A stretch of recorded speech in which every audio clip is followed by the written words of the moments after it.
Untuk mengulas terkait optimisme bisnis panas bumi PT Pertamina Geothermal Energi di masa transisi energi dan juga kiat ekspansi serta ulasan kinerja positif perusahaan, saat ini telah hadir di studio CNBC Indonesia Direktur Keuangan PT Pertamina Geothermal Energi Tbk, Mas Yuris Kiryo. Mas Rio, apa kabar?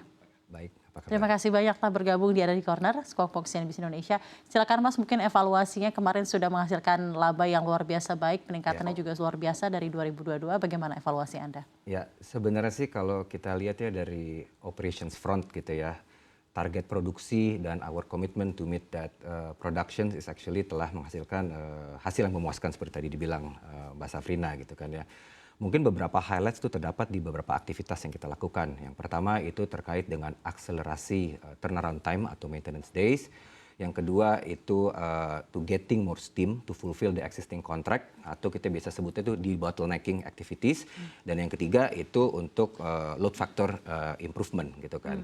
Nah saat ini kan kita running dengan kapasitas terpasang 672 megawatt ya, uninstalled capacity ya, yang kita beroperasi di 5 area, yaitu ada Kamojang, Ulu Belu, Lahendong, Lumut Balai, dan juga Karaha.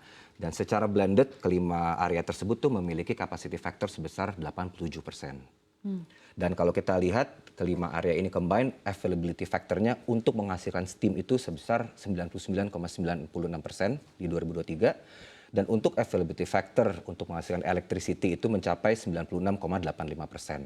Dan hanya 0,53% itu untuk forced outage rate-nya di tahun 2023. Dan of course dari hasil operationals yang solid ini ya sangat langsung terefleksikan di financial performance kita gitu ya. Along with our disciplined approach to cost efficiency dan juga fund optimizations. Seperti itu. Untuk 2024 ini sendiri bagaimana target-targetnya kalau dari segi keuangan nih, Mas Rio? Ya sebenarnya sih kita sih simple ya, we're not going to reinvent the wheel gitu ya. I think what has been working kita akan lanjutkan, dan yang nggak berhasil kita akan drop. Tapi so far sih strategi kita ya terkait dengan strategi efisiensi dan optimalisasi operasional, it has been working very well. Jadi kita yakin bahwa PGE di tahun 2024 ini kita bisa meneruskan kinerja kita yang sangat baik dan juga untuk tahun-tahun berikutnya gitu kan. Dan selain itu juga PGE kita juga memiliki rencana ekspansi bisnis yang quite ambisius tapi realistik gitu kan, di mana kita ingin mencapai pencapaian kapasitas terpasang gitu yang sekarang itu kita tadi saya bilang 672 megawatt, by 2026 kita itu ingin mencapai 1 gigawatt company seperti itu. Nah, untuk mencapai itu memang kita udah melakukan remapping ya, remapping atas prioritas-prioritas project sehingga kita tuh bisa come up with low hanging fruit projects atau kita sebutnya quick win project itu bisa menambah sekitar 395 megawatt additional kapasitas terpasang sampai dengan 2026 gitu. Itu kan on the domestic front ya kan. Tapi on the international front kita juga memiliki rencana nih untuk ekspansi ke luar negeri, Mbak Safrina gitu kan. Terutama mungkin kemarin desas-desusnya udah cukup kedengeran di market gitu, ada Turki dan ada Kenya gitu. Sebenarnya kita juga melalui proses yang very exhaustive gitu ya. Kita melakukan screening, kita melakukan shortlisting, screening, shortlisting lagi. Tapi long story short akhirnya kita juga come up with Turki dan Kenya untuk kita jajaki lebih lanjut. Nah kenapa di dua negara ini?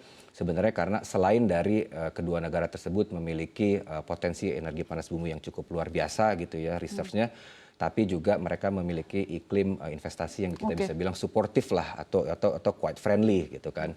Dan ini juga sebenarnya ya sejalan lah dengan visi dan misi kita. Kita kan juga pengen set footprints ya di international market sebagai pengembang energi panas bumi.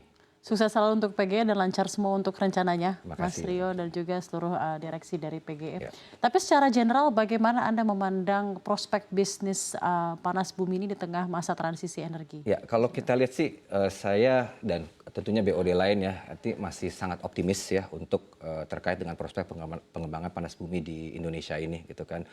Apalagi kalau kita lihat secara geografis, Indonesia itu kan duduknya within the Pacific Ring of Fire, sehingga membuat Indonesia sebagai negara vulkanik, dan negara vulkanik itu kan ya secara sangat identik menjadi negara panas bumi gitu kan.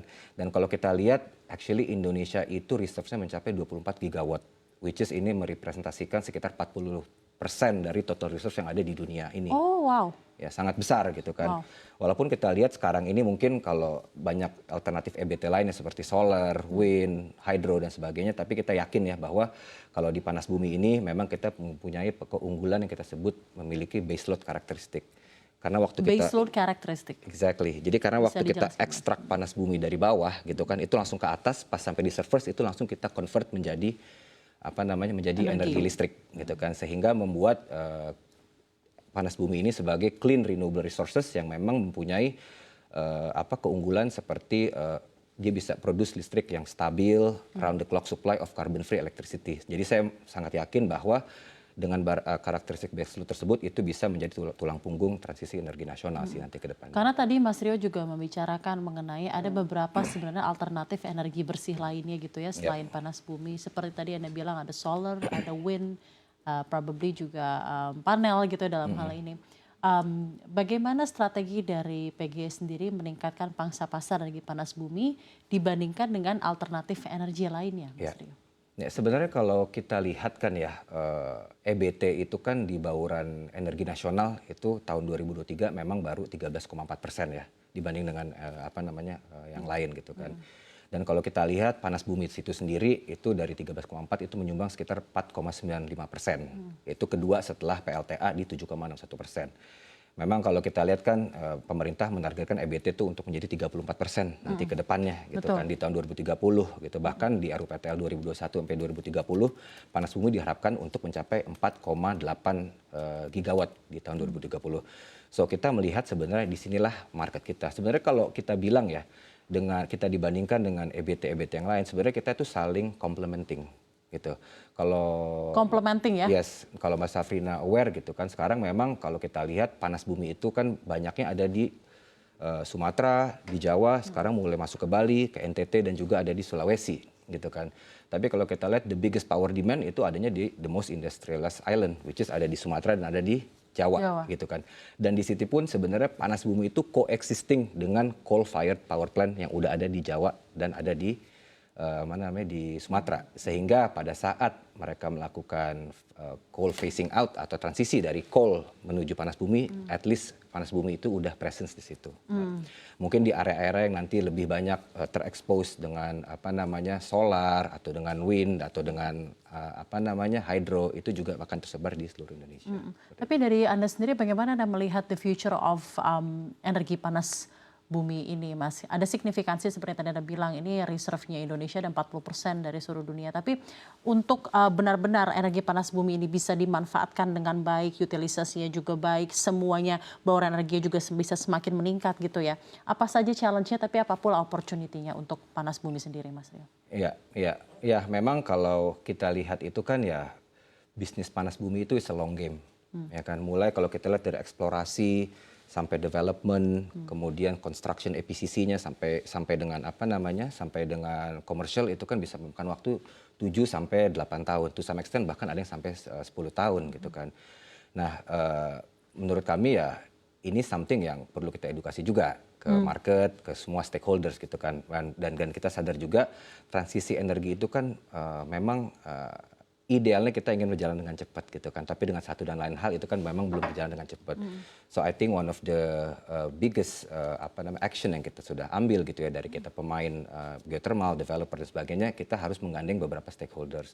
Stakeholders di sini termasuk pemerintah, termasuk off-taker dan juga pemangku-pemangku kepentingan dan pembuat kebijakan lainnya supaya kita bisa menghasilkan suatu energi yang memang reliable tapi juga affordable dan bisa win-win untuk semua pihak. Pihak itu dari kita developer, pihak itu dari off-taker dan juga end consumernya juga. Oke, stakeholder semuanya terlibat ya. Baik, Mas Rio, tadi Anda juga menyampaikan kepada saya beberapa wilayah kerja panas bumi yang saya paling notice banget di Kamojang. Saya pernah lihat tuh video profilnya bagus banget gitu ya areanya gitu ya, dan komunitasnya juga sangat terbangun dengan adanya PGE di sana gitu ya. Dari seluruh wilayah kerja panas bumi yang ada, mana yang memiliki signifikansi paling tinggi untuk kontribusi perusahaan Anda sendiri dari segi produktivitas dan lain-lain? Oke. Tahun 2023 itu kita menghasilkan pasokan listrik itu sebesar 4.735 gigawatt hour. Dari situ kita lihat sekitar 70% itu datangnya memang kontribusinya dari Kamojang dan Ulu Belu. Kemudian sekitar Oke. 18% something dari Lahendong, and then the remaining itu dari Karaha dan Lumut Balai. Jadi dari Kamojang dan Ulu Belu. Ulu Belu. Ulu Belu itu di dekat Lampung. Oke, di sana.